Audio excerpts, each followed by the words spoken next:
दाएं हाथ में पुष्प लेकर के हम देवउठनी एकादशी की व्रत कथा को सुनेंगे। एक राज्य में एकादशी को अन्न नहीं बेचा जाता था। प्रजा फलाहार करती थी। एक दिन भगवान विष्णु ने एक सुंदर स्त्री का रूप धारण किया और सड़क पर बैठ गए।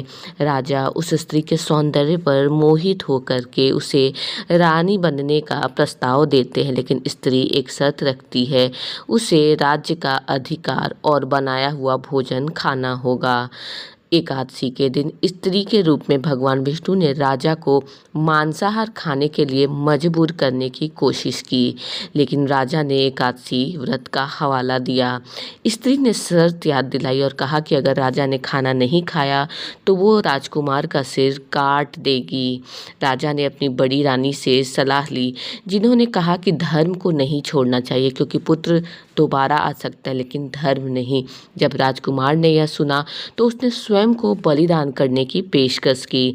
तभी रानी के रूप में भगवान विष्णु प्रकट हुए और राजा की धर्मपरायणता से प्रसन्न होकर उसे वरदान दिया। भगवान विष्णु ने राजा को मुक्ति और परम लोक में निवास का वरदान दिया। राजा ने अपना राज्य पुत्र को सौंप दिया और विमान में बैठ कर के स्वर्ग को चले गए। यहाँ पर कथा समाप्त होती है। अब हमने जो अपने दाएं हाथ में पुष्प लिया था, उस पुष्प को हम श्री हरि विष्णु के चरणों में समर्पित कर देंगे।